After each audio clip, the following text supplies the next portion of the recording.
नमस्कार, आप सभी का स्वागत है यूथ अध्ययन के चैनल पे। देखिए एक बार फिर से मैं आप सभी के बीच एचपीटेट जून 2025 के लिए जीके का पार्ट 69 लेके आ चुका हूँ। पार्ट 69 का जो पहला क्वेश्चन है कि उसने कहा था कहानी के लेखक कौन है। देखिए कहानी है और उस कहानी का नाम है उसने कहा था। तो इसके जो लेखक है वो है चंद्रधर शर्मा गुलेरी। तो चंद्रधर शर्मा गुलेरी के द्वारा उसने कहा था कहानी लिखी गई थी। अगर चंद्रधर शर्मा गुलेरी की बात करें, इसके अलावा इनके द्वारा और भी कुछ कहानियाँ लिखी गई थी जैसे कि सुखमय जीवन। तो सुखमय जीवन जो कहानी है ये भी किसने लिखी थी? चंद्रधर शर्मा गुलेरी ने लिखी थी। एक कहानी थी इनकी बुद्ध का कांटा। ऐसे क्वेश्चन भी कभी कभार दे दिए जाता है, बुद्ध का कांटा किसकी कहानी है? तो बुद्ध का कांटा भी चंद्रधर शर्मा गुलेरी की ही कहानी है, इस बात को आपने याद रखना है। अच्छा, ये तो चंद्रधर शर्मा की गुलेरी की यहाँ पे हमने बात करी। अच्छा, इसके अलावा अगर मैं कुछ फेमस राइटर्स की बात करता हूँ, जैसे कि आपका पूछा जाता है सीधा सीधा क्वेश्चन आता है कि एरिया ऑफ डार्कनेस, कुछ किताबों के नाम सीधे सीधे पूछ लिए जाते हैं और क्वेश्चन आता है कि एरिया ऑफ डार्कनेस बुक किसकी है? तो एरिया ऑफ डार्कनेस जो बुक है वो लिखी है किसने? वीएस नायपाल ने। इस बात को आपने याद रखना है। अगर आप भी एचपीटेट जून की प्रिपरेशन कर रहे हो और हमारे साथ जुड़ना चाहते हो तो जुड़िए मात्र और मात्र 499 रुपीज़ में। हम दे रहे हैं आपको लाइव प्लस रिकॉर्डेड क्लासेस। साथ में आपको अगर आप पेड हैंड रिटन नोट्स हमसे लेना चाहते हैं तो आप इस नंबर पर जुड़ सकते हैं 7876145409। आप इस नंबर पे जुड़कर जहां हमसे पेड हैंड रिटन नोट्स और हमसे कोचिंग भी ले सकते हैं, क्योंकि इससे पहले भी हज़ारों बच्चे हमारे चैनल से एचपीटेट को पास कर चुके हैं। तो आगे बात करते हैं, जैसे कि क्वेश्चन पूछा जाता है कि पद्मावत किसकी बुक है? बहुत बार पद्मावत पूछी गई है। तो पद्मावत किताब के जो राइटर है वो है मलिक मोहम्मद जायसी। इस बात को आपने याद रखना है। अच्छा, एक किताब और है, एक किताब है गार्डनर, बहुत इंपॉर्टेंट है। गार्डनर हो गया। अच्छा, गोरा, ये सारी एक ही राइटर की है। गार्डनर हो गया, गोरा हो गया। गोरा के अलावा हो गया आपका हुंगरी स्टोन्स, बहुत बार पूछी गई है टेट में। हुंगरी स्टोन्स, हुंगरी स्टोन्स के अलावा चंडालिका, चंडालिका। तो ये सारी आपको याद रखनी, क्योंकि पेन हमारा उतना काम नहीं करता। गार्डनर है, गोरा है, हुंगरी स्टोन्स है, चंडालिका है। चंडालिका के अलावा चित्रगंधा है। ये सारी एक राइटर की है। चित्रगंधा है, गीतांजलि है, गीतांजलि के अलावा विसर्जन है। बहुत बार पूछी, सारी किताबें किसने लिखी है? रविंद्रनाथ टैगोर। तो भारत में जिनको गुरुदेव के नाम से जाना जाता है वही रविंद्रनाथ टैगोर, इनके द्वारा जो ये सारी की सारी किताबें लिखी गई है। बहुत बार क्वेश्चन पेपर में आया है कि अवंती सुंदरी किसकी पुस्तक है? तो अवंती सुंदरी पुस्तक दंडी की है। 2-3 दिन पहले भी मैं एक सीरीज में ये बुक बता चुका था आपको। अच्छा, क्वेश्चन पूछा गया था एक बार कि कुमार संभवम, रघुवंशम और अभिज्ञान शकुंतलम, 3 किताबें। मतलब कि ऐसे वीडियो में मैं ज़्यादा क्वेश्चन लेके आया हूँ तो थोड़ा सा डिटेल में बात करेंगे, लेकिन एक लिमिटेशन में। तो कुमार संभवम, रघुवंशम और अभिज्ञान शकुंतलम, ये बुक्स जो लिखी है वो तीनों की तीनों किसने? कालिदास जी के द्वारा लिखी गई है। अगला क्वेश्चन है कि आयुष्मान भारत योजना कब लागू की गई है? अच्छा, आयुष्मान भारत योजना की अगर बात करें तो इसको कब लागू किया गया था? तो इसको लागू किया गया था 1 अप्रैल 2018 को। इस बात को आपने याद रखना है। तो आयुष्मान भारत योजना 1 अप्रैल 2018 को है वो लागू की गई थी। इसमें जो है हेल्थ केयर से रिलेटेड स्कीम थी कि जो गरीब जो फैमिली होगी उनको 5 लाख से जो है वो कम का जो इलाज जो है वो दिया जाएगा इस योजना के तहत। अच्छा, भारत में बहुत सारी योजना है। एक तो आयुष्मान भारत योजना जो कि 1 अप्रैल 2018 को लागू होती है। उसी प्रकार एक है प्रधानमंत्री उज्ज्वला योजना। अच्छा, प्रधानमंत्री उज्ज्वला योजना जिसमें कि जो गरीबी रेखा से जो बीपीएल के जो परिवार है जो कि बिलो पॉवर्टी लाइन में है उनको जो है वो एलपीजी लिक्विड पेट्रोलियम गैस जो एलपीजी के जो कनेक्शन है वो रियायती मूल्य पर दिए जाएंगे। तो जो उज्ज्वला योजना आई थी जिसको नाम दिया प्रधानमंत्री उज्ज्वला योजना, तो ये आई थी 1 मई 2016। बहुत बार पूछा गया है। अच्छा, क्वेश्चन बहुत बार ये भी पूछा गया है कि आप ये बताइए कि बेटी बचाओ बेटी पढ़ाओ योजना कब इसको जो है इसकी स्थापना की गई? तो बेटी बचाओ बेटी पढ़ाओ योजना की जो शुरुआत है ये लागू की गई थी 22 जनवरी 2015। तो बेटी बचाओ बेटी पढ़ाओ योजना का नया नाम अब बदलाव हो चुका है, इस बात को आपने याद रखना है। और इसको 22 जनवरी 2015 को शुरू किया गया था। अच्छा, क्वेश्चन पूछने वाला क्वेश्चन ये भी पूछ सकता है कि जन धन योजना भारत में कब शुरू की गई? तो जन धन योजना शुरू की गई थी 28 अगस्त 2014। तो 28 अगस्त 2014 को जनधन योजना जिसका उद्देश्य क्या था? जनधन योजना का उद्देश्य था कि अधिकतम लोगों को बैंकों से जोड़ना और उन्हें, ताकि उन्हें बचत का प्रोत्साहन मिल सके। अच्छा, मेक इन इंडिया तो आपने बहुत बार सुनी होगी और आप भूल भी गए होंगे मेक इन इंडिया कब शुरू हुई थी। तो मेक इन इंडिया 25 सितंबर 2014 को ही शुरू हुई थी। तो ये सारी की सारी योजनाएं आपको भारत की सरकार की याद रखनी है, कभी भी परीक्षा में पूछ सकता है एग्जामिनर और पूछी भी जा सकती है। तो एक एक योजना बिल्कुल याद रखें, मोस्ट इंपॉर्टेंट है। एक स्टार्टअप योजना भी थी। अगर स्टार्टअप योजना की बात करें तो स्टार्टअप योजना को 16 जनवरी 2016 को शुरू किया गया था और तब से लेकर स्टार्टअप डे जो है वो 16 जनवरी को ही मनाया जाता है। ये भी मोस्ट इंपॉर्टेंट है। अच्छा, एक अग्निपथ योजना थी। अग्निपथ योजना जिसमें शुरुआत में ये बोला गया था कि 4 साल के लिए सेना में अब भर्ती किया जाएगा, लेकिन बाद में अभी इन सालों को धीरे धीरे इनमें संशोधन किया जा रहा है। तो अग्निपथ योजना की जो शुरुआत है वो 14 जून 2022, सीधा क्वेश्चन आ सकता है कि अग्निपथ योजना की शुरुआत कब हुई। तो 14 जून 2022 को अग्निपथ योजना की शुरुआत हुई। अच्छा, अगले क्वेश्चन की ओर बढ़ते। अगला क्वेश्चन बहुत ही आसान और इंपॉर्टेंट क्वेश्चन है कि द लेडी ऑफ केलोंग क्या है। द लेडी ऑफ केलोंग ना तो एक लोकल हैंडक्राफ्ट है, ना लोक नृत्य है, पर्वतीय चोटी भी इसको नहीं कह सकते, ये एक प्रकार का ग्लेशियर है। ऑप्शन डी बिल्कुल सही हो जाएगा। तो लेडी ऑफ केलोंग मैं पहले भी एक आध वीडियो में बता चुका हूँ, एक्स्ट्रा नॉलेज जो हम देते हैं उसमें बता चुका हूँ। लेडी ऑफ केलोंग की बात करें तो ये लाहौल स्पीति में है और ये एक प्रकार का ग्लेशियर है, एक प्रकार का हिमनद है। अच्छा, इस बात को आपने याद रखना है, ये जो लाहौल स्पीति का जो हेडक्वार्टर है वो कहाँ पर है, केलोंग में। केलोंग से यह लेडी के शेप में दिखाई देता है, इसीलिए औरत की तरह दिखाई देता है, इसलिए इस ग्लेशियर को नाम दिया है लेडी ऑफ केलोंग। हिमाचल प्रदेश में बहुत सारे ग्लेशियर है जो कि परीक्षाओं में बार बार पूछे जाते हैं, जैसे कि बड़ा शिगड़ी। हिमाचल का क्या है, सबसे बड़ा ग्लेशियर है बड़ा शिगड़ी। बड़ा शिगड़ी की बात करें, ये हिमाचल के लाहौल स्पीति जिले में है, ये हिमाचल के लाहौल की चंद्रा घाटी में है और ये जो चिनाब नदी है उसको भी पानी जो है वो जल प्रदान करता है। अगर कहा जाए, देखो बड़ा शिगड़ी ग्लेशियर में तबाही कब आई थी, क्वेश्चन ये भी एक बार पूछा गया था। तो अगर बड़ा शिगड़ी ग्लेशियर की बात करें तो यहाँ पे 1936 में बाढ़ आती है और इस बाढ़ आने के कारण जब बड़ा शिगड़ी ग्लेशियर में बाढ़ आई, बड़ा शिगड़ी ग्लेशियर में जब 1936 में बाढ़ आती है तो लाहौल स्पीति की झील का निर्माण होता है, तो वो है चंद्रताल झील। तो इस बात को आपने याद रखना है। अच्छा, ये तो आपने पढ़ लिए। देखिए, चंद्रा ग्लेशियर, भागा ग्लेशियर, ये दोनों के दोनों लाहौल स्पीति में है। चंद्रा ग्लेशियर से पानी मिलता है चंद्रा नदी को और भागा ग्लेशियर से पानी मिलता है भागा नदी को, इस बात को आपने याद रखना है। अच्छा, एक म्यार ग्लेशियर है। भाई म्यार ग्लेशियर कहाँ पर है, तो अगर म्यार ग्लेशियर की बात करें तो ये भी आपके लाहौल स्पीति में है। इसके अलावा एक गेफांग ग्लेशियर है, गेफांग ग्लेशियर भी लाहौल स्पीति में है, मोस्ट इंपॉर्टेंट है। अच्छा, कुल्टी बहुत बार पूछा गया है, कुल्टी ग्लेशियर, तो कुल्टी ग्लेशियर भी आपके लाहौल स्पीति में है।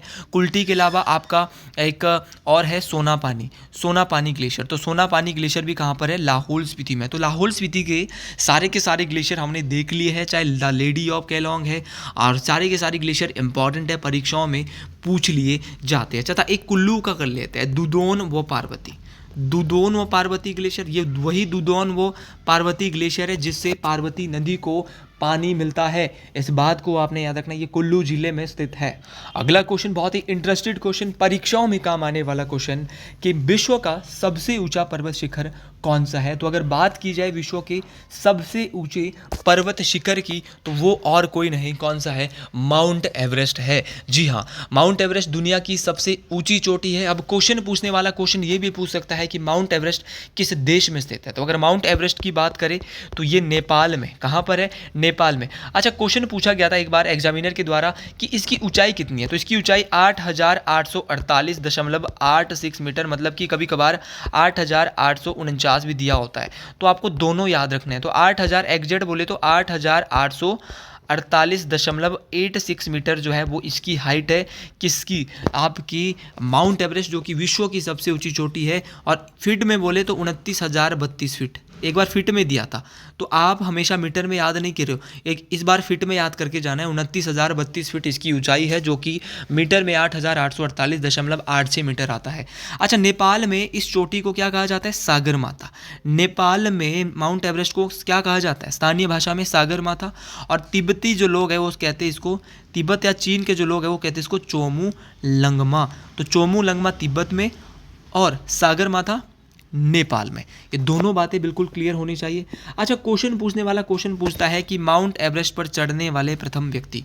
तो माउंट एवरेस्ट पर चढ़ने वाले न्यूजीलैंड के सर एडमंड हिलेरी और एक शेरपा तेंजिंग नोर्गे। तो तेंजिंग नोर्गे और सर एडमंड हिलेरी और दूसरे जो इनके साथ है वो थे तेंजिंग नोर्गे। तो तेंजिंग नोर्गे और सर एडमंड हिलेरी जो है इन्होंने माउंट एवरेस्ट को चढ़ा था, इस बात को आपने याद रखना।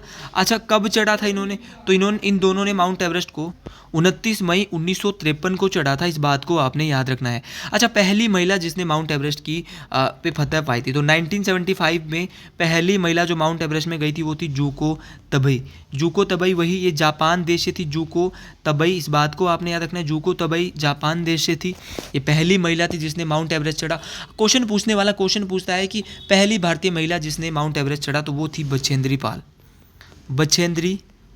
अच्छा, बछेंद्री पाल ने माउंट एवरेस्ट को कब फतेह किया? तो इसने माउंट एवरेस्ट को 1984 के आसपास फतेह किया था, इस बात को आपने याद रखना। अच्छा, पूछने वाला क्वेश्चन पूछता है कि माउंट एवरेस्ट पर चढ़ने वाले पहले भारतीय। अच्छा, पहली भारतीय महिला तो हमने देख ली, कौन है? बछेंद्री पाल 1984 में चढ़ी थी, लेकिन पहले भारतीय कौन थे? तो वो थे लेफ्टिनेंट कर्नल अवतार सिंह चीमा। तो अवतार सिंह चीमा 1965 के आसपास जो है वो माउंट एवरेस्ट पे चढ़े थे। अच्छा, क्वेश्चन पूछा जाता है कि दुनिया की सबसे ऊंची चोटी माउंट एवरेस्ट है, लेकिन विश्व की दूसरी सबसे ऊंची चोटी कौन सी? तो विश्व की दूसरी सबसे ऊंची चोटी है केटू, और केटू को ना गॉडविन ऑस्टिन, क्या कहते हैं? Godwin Austen, Bharat Pakistan boundary पर है ये गॉडविन ऑस्टिन। और गॉडविन ऑस्टिन की बात करें तो इसकी हाइट जो है केटू की वो 86-11 मीटर है, बहुत बार पूछी गई है।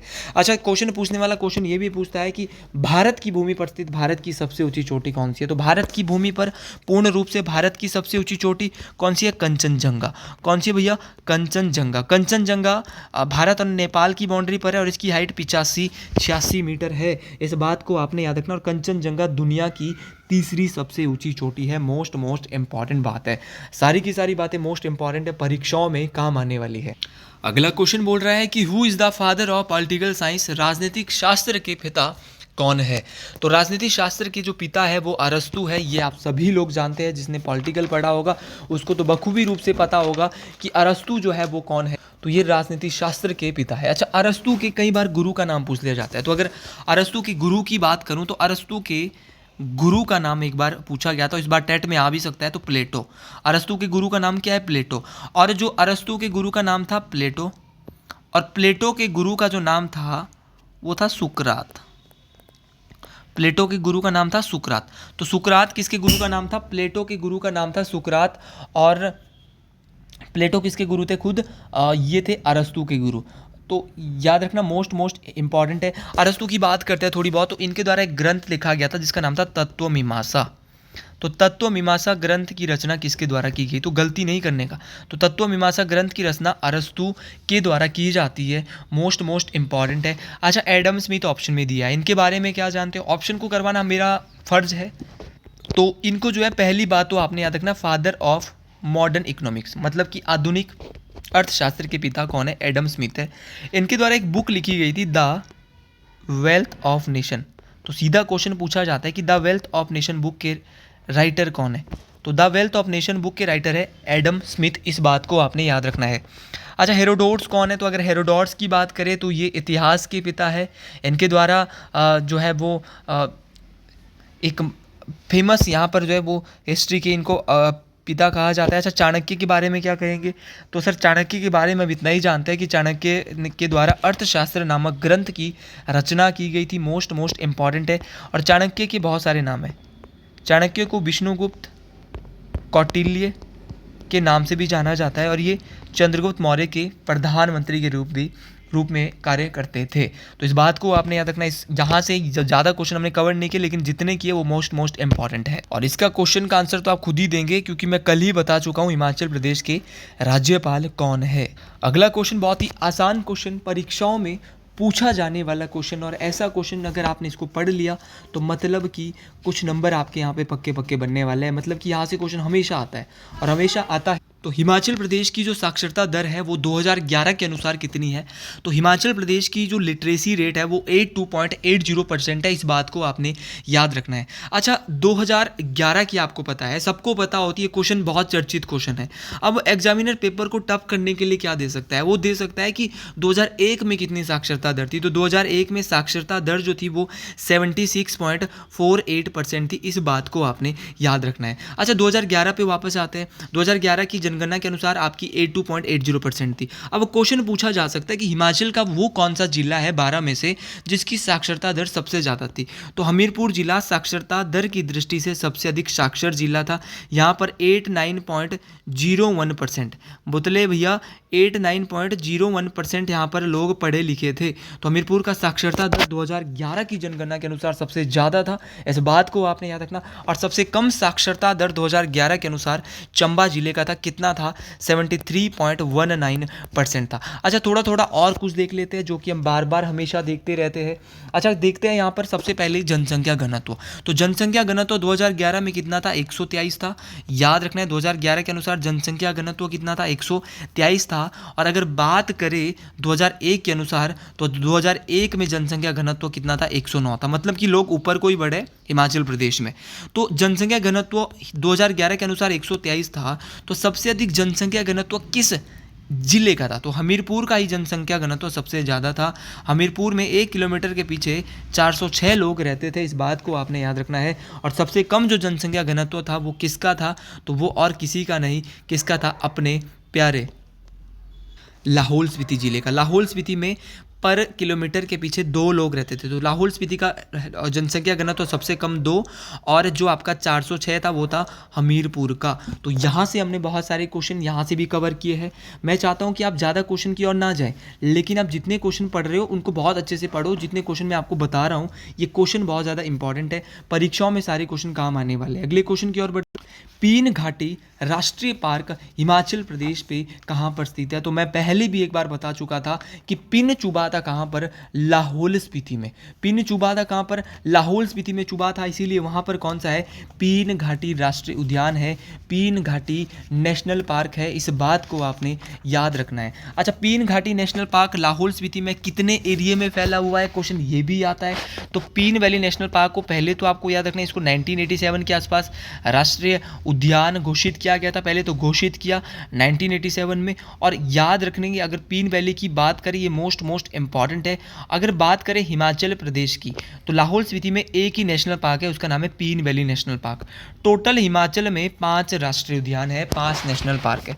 अब हिमाचल का सबसे बड़ा नेशनल पार्क कौन सा है? तो हिमाचल का सबसे बड़ा नेशनल पार्क है the great Himalayan national park. क्या बोलेंगे? The great Himalayan national park Himachal Pradesh का सबसे बड़ा नेशनल पार्क है। इसका एरिया बहुत बार पूछा जाता है। इसका एरिया जो है the great Himalayan national park का वो 1171 वर्ग किलोमीटर है, 1171 स्क्वायर किलोमीटर है। और इसको यूनेस्को में कब डाला गया? तो जो the great Himalayan national park है, इसको यूनेस्को में कब शामिल किया गया था? तो इसको 23 जून 2014 को यूनेस्को बोले तो विश्व धरोहर स्थल में शामिल किया गया। वर्तमान में यूनेस्को की भारत में 43 साइट है, और 43वीं जो साइट 2024 में बनी है वो मोइदम अहोम राजवंश से संबंधित कब्रिस्तान थी मोइदम। और मोइदम जो है वो अहोम राजवंश की शाही कब्रिस्तान थी मोइदम, जो कि भारत की 43वीं यूनेस्को साइट बन चुकी है। मोस्ट इंपॉर्टेंट है, परीक्षाओं में ये भी यहाँ से भी क्वेश्चन पूछा जा सकता है। और जितना ज़्यादा क्वेश्चन को देखोगे, पढ़ोगे, चीज़ें बहुत अच्छे से क्लियर होने वाली है। तो the great Himalayan national park आपका कुल्लू जिले में है। इसके अलावा आपके कुल्लू में कितने हैं? कुल्लू में 5 में से 3 कुल्लू में है। एक तो है द ग्रेट हिमालयन, दूसरा कुल्लू में इंदर किला नेशनल पार्क। ध्यान से सुनना, इंदर किला नेशनल पार्क को नेशनल पार्क का दर्जा 2010 में मिलता है।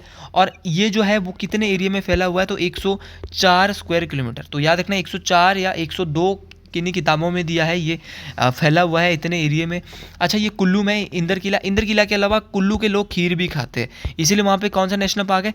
खीर गंगा नेशनल पार्क। खीर गंगा नेशनल पार्क को भी 2010 में ही राष्ट्रीय उद्यान का दर्जा मिलता है, और ये 710 वर्ग किलोमीटर की एरिया में फैला हुआ है। इस बात को आपने याद रखना है। अच्छा, क्वेश्चन पूछने वाला क्वेश्चन पूछता है कि सिरमौर में कौन सा? तो सी से सिरमौर और सी से सिंबलबाड़ा तो सिंबलबाड़ा नेशनल पार्क कहाँ पर है? तो सिंबलबाड़ा नेशनल पार्क भी यहीं पर है और इसको 2010 में क्या दिया गया था? 2010 में इसको जो है वो नेशनल पार्क का दर्जा दिया गया था। इस बात को आपने याद रखना है, मोस्ट इम्पॉर्टेंट बात है, परीक्षाओं में काम आने वाली बात। और सारी बातें इंपॉर्टेंट है, जितना ज़्यादा चीज़ों को अच्छे से पढ़ोगे उतनी ज़्यादा चीज़ें आपकी क्लियर होने वाली है। अगले क्वेश्चन की ओर बढ़ते हैं। सारे क्वेश्चन इंपॉर्टेंट है, आप जितना ज़्यादा इन चीज़ों को देख रहे हो, अगर आप हमसे नोट्स भी लोगे तो वहाँ भी इसी प्रकार चीज़ों को बहुत अच्छे लेवल पे करवाया जा रहा है। अगला क्वेश्चन कि हिमाचल प्रदेश में 84 मंदिर किस स्थान पर है? देखिए, अगर 84 मंदिरों की बात करें तो 84 मंदिर हिमाचल के कौन से स्थान पर है? तो 84 मंदिर भरमौर में है। अच्छा, तो 84 मंदिर की बात करें तो 84 मंदिर आपके भरमौर में है। और भरमौर कहाँ पर है? चंबा में है। इस बात को आपने याद रखना है। अच्छा, 84 मंदिर की कब बनाया गया था? तो इनको 9वीं शताब्दी में इनका निर्माण किया गया था। चंबा के ही मंदिर की आज बात कर लेते हैं। तो चंबा में हरिराय मंदिर है, जो कि चंबा में है।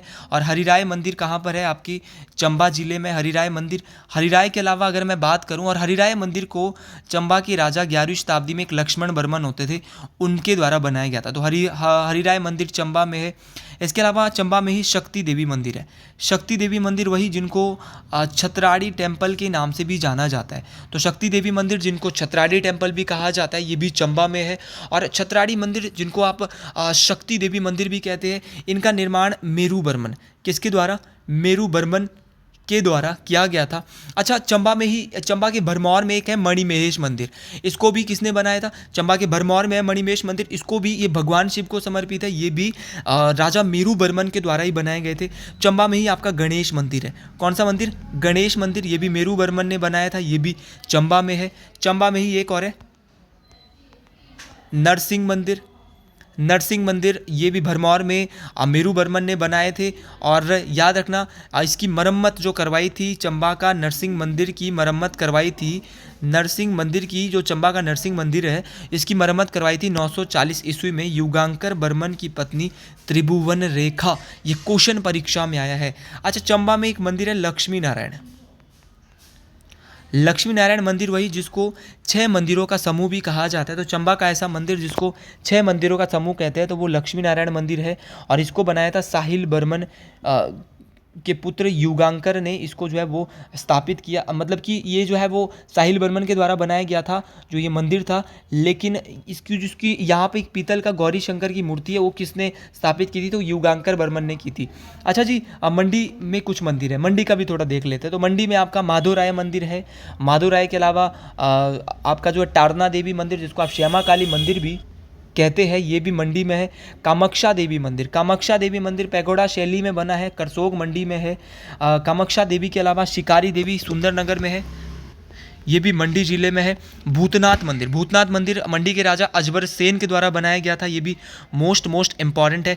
पराशर मंदिर जो कि बाणसेन के द्वारा बनाया गया था, ये भी मंडी में। मंडी में एक और है मगरू महादेव। मगरू महादेव के अलावा पंचवक्त्र जो कि मंडी के राजा सिद्धसेन के द्वारा बनाया गया था, मोस्ट इम्पॉर्टेंट है। और अगर आपको ये वीडियो मेरी पसंद आई है तो कमेंट बॉक्स में ज़रूर लिखिएगा। हर हर महादेव। आज के लिए इतना ही। जय हिंद, जय हिमाचल प्रदेश।